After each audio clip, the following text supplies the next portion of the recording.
darkness knows.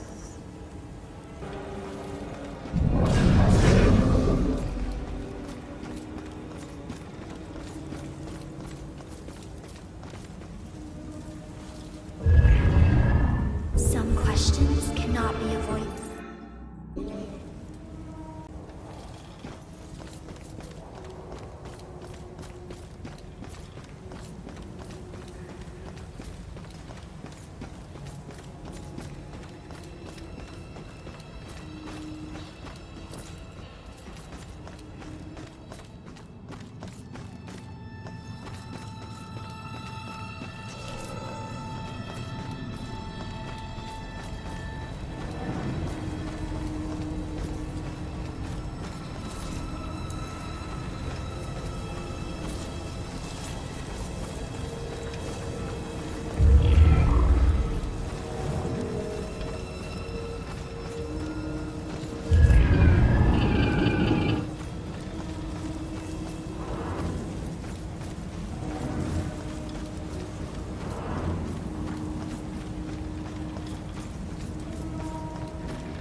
Potter?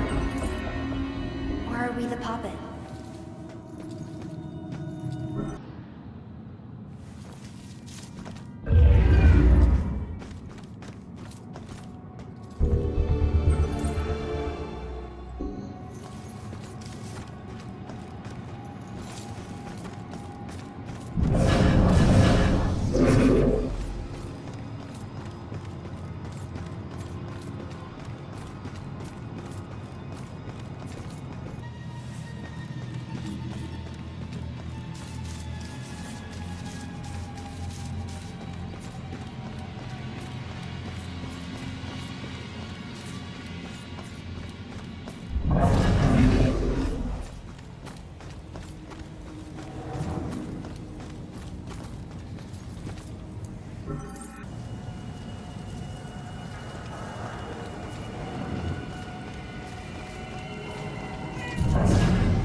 I've all seen them by the side of the road.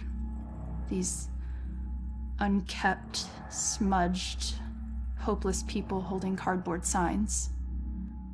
Sometimes they have props. Baby stroller, a pet, gasoline can. Something to lend credence to the thin fiction that they need money for something other than booze. It was a man with a need gas sign with the red gas can on the ground that I saw when I drove into Salem 6 unlucky years ago today. Tried to ignore him, not making eye contact, but I was stuck at a red light and pretending he wasn't there was getting really awkward. So I reached into my pocket and pulled out $2, rolling down my window just a crack. Here you go, buddy. I pushed the money through the opening of the window. That was when, for the first time, I really looked at his face, or what was left of his face. It was a single eyeball just looking back at me, bulging out of a charred skull. I was absolutely frozen in terror until the blackened shape of uncovered finger bones reached out to take the money. And that's when I let it fall to the ground and slammed on the accelerator. I didn't even care that the light was red. In the time since then, I've picked up pieces of the legend. A shell-shocked war veteran, unemployable and alcoholic, became a familiar sight in Salem, begging by the roadside. Citizens stopped giving him money, thinking he would just move on to a bigger city. He responded by creating one of the most traumatic spectacles in town history, setting himself alight in the middle of town during evening rush hour. Ever since that roadside encounter, I've been seeing little wisps of flame out of the corner of my eye, like brief flashes that are gone as soon as I turn my head, sending nauseated chills through my whole body. Is this tormented spirit following me now? Whether he intends it as a blessing or a curse, I just want to be as far as possible from this horrifying specter.